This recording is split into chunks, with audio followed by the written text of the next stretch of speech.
war degdega xogo hoosaad oo rasmi ah soo baxaya ayaa sheegaya in ciidanka Soomaaliland oo hogaamiyo taliyaha ciidamada Soomaaliland Nimcaan Gaan Nuux ayaa ugu dambeyntii gaaray xadka Soomaaliland oo ay la wadaagto dalka Djibouti halkaas oo diyaar garow xoogan ay ka galeen ciidanka Soomaaliland iyadoo la sheegayo in ciidamada Soomaaliland ay diyaar u yihiin in faragelin buuxda ay ku sameeyaan Djibouti isla markaana garab istaag buuxa ay u sameeyaan canfarta halkaas oo diyaar ku yihiin waxaase la sheegaa in Soomaaliland ciidankeedaba ay isku diyaar gareeyeen in halkaasi ay gaaraan iyadoo dhinaca kalena la sheegay in xadka ay ku sugan yihiin ciidamo canfara kuwaas oo agab military ay ka gadoomayaan ciidanka Soomaaliland hogaamiyo taliyaha ciidanka Soomaaliland warar kala duwan ayaa soo baxaya ku sugnaanshaha xuduudda ee Soomaaliland oo ay la wadaagto Djibouti ayaa la sheegay in arinta ay tahay mid khatar weyn ku ah ammaanka ee dalka Djibouti iyo arimo kale oo xasaasi ah ayaa soo baxaya soo dhow daawadayaal haddaan ugu cusubtahay nagu soo biir subscribe channelka like share muuqaalka sii share garay asxaabtada sii gaarsii aynu guda galno ciidanka Soomaaliland oo hogaamiyo taliyaha ciidamada Soomaaliland Nimcaan ayaa gaaray xadka ay la wadaagaan ee dalka Djibouti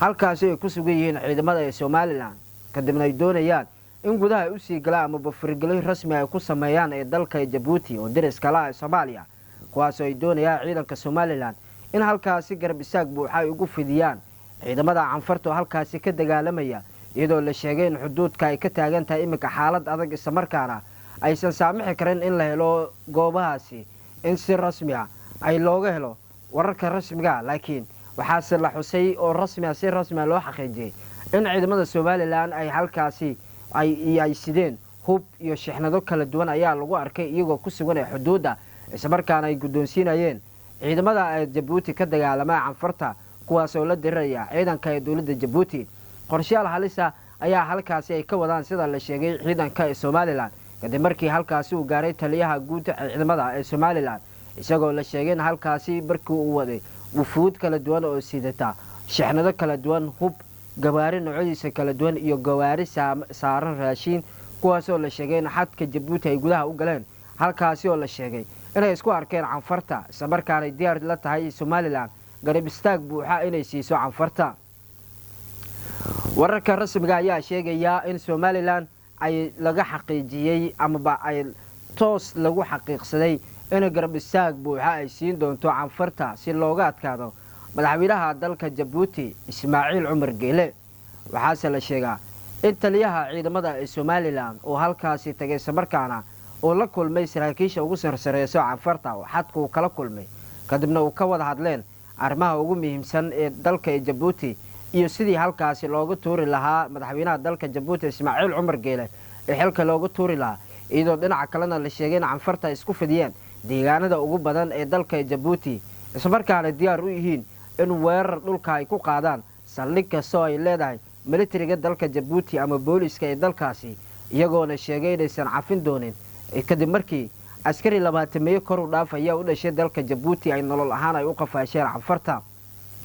taliyaha ciidanka Soomaaliland iyo saraakiisha ugu sarsareeyay canfarta ayaa kulan rasmi ah wada qaatay kadibna ay ka wada hadleen arrimaha ahmiyad gaarka ay leedahay kadib markii halkaasi uu taliyaha uu gaaray iyadoona la sheegay in taliyaha gargaarka uu sidee uu ku wareejiyay canfarta halkaasi joogta dhinaca kalena canfarta ayaa mahadnaq ballaaran u jeedisay Soomaaliland garab istaageeda buuxa ay ku siisay iyadoo Soomaaliland saacadihii u dambeeyay warbaahineeda ay faafinayeen muuqaalo kala duwan ay ugu soo horjeedaan ee madaxweynaha imika ka armiya ee dalka Djibouti Ismaaciil Cumar Geele iyagoo si aad u dhaleeceynayay warbaahinada Soomaaliland iyo si la mid ahba mas'uuliyiinta ugu badan ee Soomaaliland ayaa si aad u dhaleeceynayay Soomaaliland iyagoona ku eedeeyay in Soomaaliland ay tahay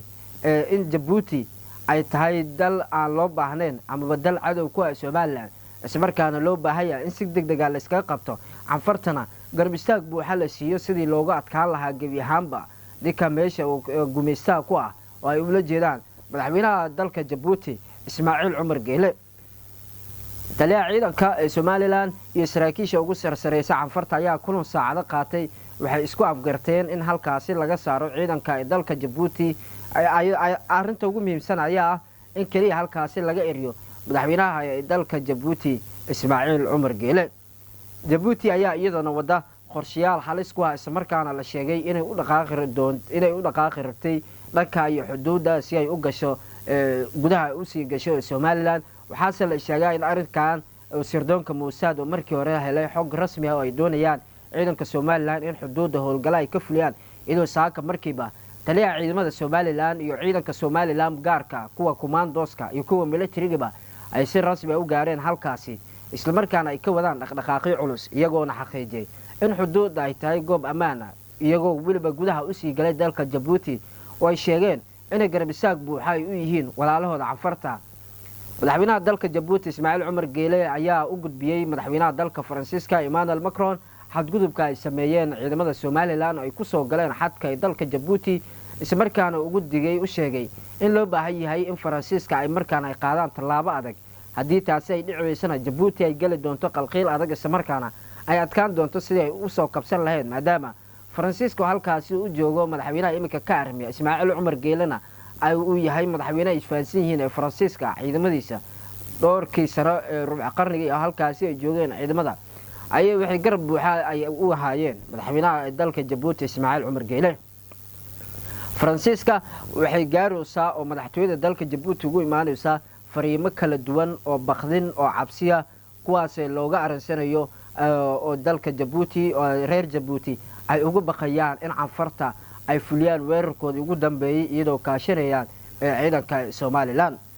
warar cabsi oo xoog leh ayaa halkaasi ka taagan iyo waxaase la sheegay in taliyaha ciidanka Somaliland oo gabi ahaanba xirtay xuduudda isla markaana gudaha ay ugu jiraan xuduudda Djibouti iyadoo aan la ogeyn waxa halkaasi u joogaan kadib markii laakiin ay la kulmeen wafuudaasi Canfarta